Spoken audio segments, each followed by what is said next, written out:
Chair, fellow panelists, my esteemed professors in the audience, and all those present here. A warm afternoon to all of you. My paper is titled "To Be or Not to Be, Me, Myself is the Question, an Analysis of Shakespeare's Portrayal of Women in the Politics of Governance."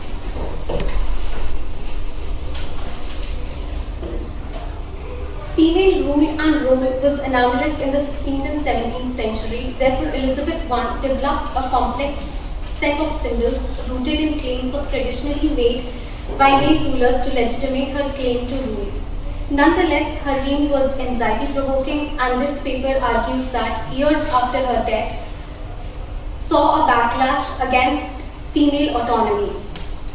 This paper will also try to analyze the deterministic and essentialistic perspective of gender, leading to a dismissal of a subjectivity which was prevalent in England since the early 17th century.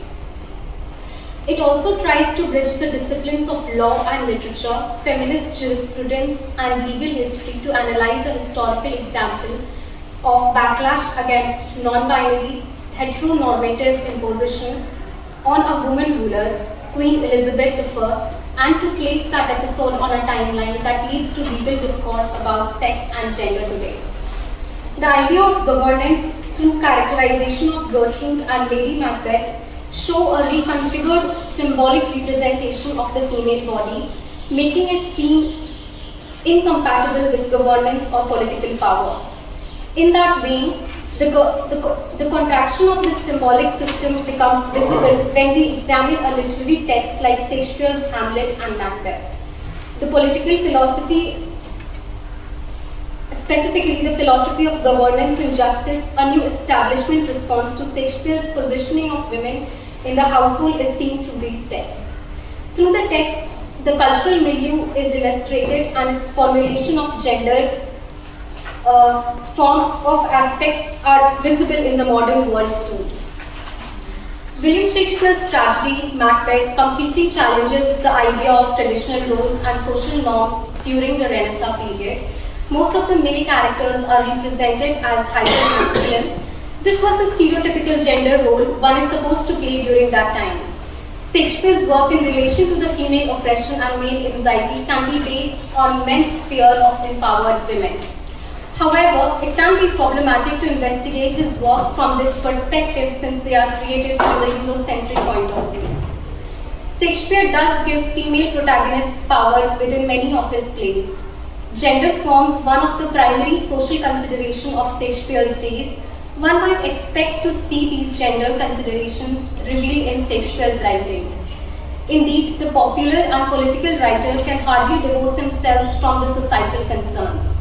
In two of Shakespeare's tragedies, Hamlet and Macbeth, Shakespeare implicitly suggests the danger of women's involvement in politics at the sovereign level. Through Gertrude's marriage to Hamlet's uncle and also through Lady Macbeth's unbridled political ambition, Shakespeare dramatizes real political concerns that evolved during Elizabethan times. A female monarch meant many troubling questions such as: could a queen lead the state through war? Could a queen rule over the male subjects? Could a queen provide an heir without transferring power to her husband and possibly to his family? And at a core gender relations level, was a woman fit to represent the great English nation? Or did the inferiority of her gender debase the state itself? Many Elizabethan English grappled with these questions. Ultimately, the anxieties produced by these concerns led the culture to yearn for stability represented by a king, not a queen. This desire for stability manifests itself in the themes of both Macbeth and Hamlet. In Macbeth, a fantastical suggestion of future kingship leads Lady Macbeth to convince and help her husband to commit treason by killing the king and claiming an offward crown. The play Hamlet depicts the murder of a monarch by his brother and the subsequent marriage of his brother Claudius to Queen Gertrude. This union subsequently throws the power of the crown in dispute between Hamlet, the king's son, and Claudius, now spouse of the queen. In both of these plays, women's action lead to political instability and disruption of natural harmony, that occurs because of their involvement in political processes. Although neither play is a direct commentary on Elizabethan age, each drama reflects social anxieties from decades of female monarchical rule. Analysis of these plays reveals their specific correlation to the Renaissance world and especially the concerns surrounding the leadership of Elizabeth Tudor. Lady Macbeth's disruption to the political culture stems from her ambition, and this violent ambition is highly made unnatural by her gender. When she reads Macbeth's revelation of the witch's predictions, she immediately assumes that her insistence will lead Macbeth actively to pursue and acquire the desired kingly position of power and authority. She summons the absent Macbeth with chilling words, that I may pour my spirits in thine ear, and chastise with the valor of my tongue all that impedes thee from the golden round. Lady Macbeth claims an ability to wield the character of Macbeth to her purposes and goals. Lady Macbeth's suggestions are subversive in that she leads her husband into murdering the rightful current monarch in their own home. With this plot, she assumes the absolute power of the state by acting as if she were accountable to none and deserves no censure. She rises to the throne only by the virtue or vice of her husband's ascension as king, and yet her insistence provided the impetus for the power base. In considering Lady Macbeth's characterization, one must remember first and foremost that a woman's desire for power was seen as unnatural. In fact, Shakespeare couches these desires in emasculating terms to give them increased gravity. Lady Macbeth repudiates her femininity for power by these lines: that tend on mortal thoughts unsex me here and fill me from the crown to the toe, top full of direct cruelty. When Lady Macbeth desires to be unsexed, her words reveal the assumed discordance between a woman and her political ambition. By putting these desires in masculine or gender-neutral form, Lady Macbeth explicitly suggests their unnaturalness. Wallace McCaffrey comments upon this disparity between femininity and political strength in his biography of Elizabeth I. He writes, "For a woman, the demands made on the occupant of the throne were supremely difficult to meet, since the characteristic qualities which a monarch was expected to display were largely masculine." Unquote. While Lady Macbeth wishes to be unsexed, Elizabeth I asserted the title king as frequently as queen and sought to establish her own power by transcending the gender issue. Nonetheless, as Levin notes, not even Elizabeth I could escape her femininity. Elizabeth I might incorporate both male and female in her sovereignty, but her body was very human, female and one, hence to both Elizabeth herself and to her people, an imperfect one. Just as Elizabeth had difficulty asserting political authority as a woman and thus adopted male gender characteristics, Shakespeare de-feminizes Lady Macbeth to give her ambition credibility.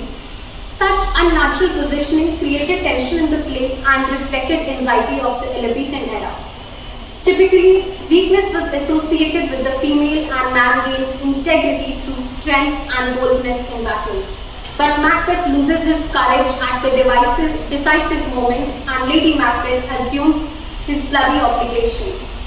Her husband's weakness is not only shameful in Lady Macbeth's eyes, his weakness is also as unnatural as her strength. Such reversal carries with it significant social ramifications. Positioning of women over men has not just domestic but political connotations as well. Lady Macbeth's dominion over Macbeth reflects the larger issue of female involvement in the political structure and a woman's possible dominion as monarch over man as such. While the Elizabethan world may have accepted the non-traditional rule of the female monarch, the anticipated outcome was always the return to political stability in the form of a male monarch. The same homology between kingship and kingship accounts for the curious means Shakespeare uses in the play to restore the world to its natural hierarchy. Perhaps most obvious among these is the gendering of patriarchal prerogatives. If Macbeth's assault on genealogy began with his wife's possession of certain male features associated with political ambition, then the play creates a clear distinction between male and female in restoring the proper symmetry of monarch and subject. However effective a ruler Elizabeth I in particular might be, the fact that she was a woman was insurmountable. There never was a tradition envisioning a savior queen. The pattern of the male monarch as savior echoes through the 16th-17th century England, so that the fears caused by female rule manifested themselves in a longing and securing the traditional role of a king. Shakespeare reflects this cultural anticipation through Lady Macbeth's tragic fall from power, while Macbeth portrays the unnatural and ambiguous aspects of political power and gender. Shakespeare's Hamlet explores the issues of sovereignty and justice, because both sovereignty and justice reside with the queen's body and her actions carry increased significance for the female sovereign. Thus, Macbeth and Hamlet reflects the gender and gender anxieties prominent within the Elizabethan world. Hamlet's Gertrude, however, chose a new king for Denmark. Shakespeare reveals the consequences that result from this choice. In marrying Claudius, Gertrude gives him access to the symbolic seat of sovereignty. The dilemma of the play therefore arises from and turns upon the meaning and disposition of Gertrude's body. The fate of Gertrude makes Hamlet an Elizabethan play. The condition of a body depends on the health of the state. Claudius's access to Gertrude's body leads to the state of upheaval, just as Lady Macbeth's ambition causes chaos in the political ethos of Germany. The fates of Gertrude and Denmark do not rest solely upon Gertrude's resumption of political activity. While Gertrude's decision to marry her brother-in-law bears no specific resemblance to the decision of either Tudor queen, the play does not reflect the anxieties remaining from Mary's marriage to Philip and attendant to Elizabeth's marriageability. Claudius himself describes his desire to power in terms of his marriage. In making the queen his wife, he makes himself the new king. But Claudius murdered his brother to accomplish this feat. He had no moral right to the throne.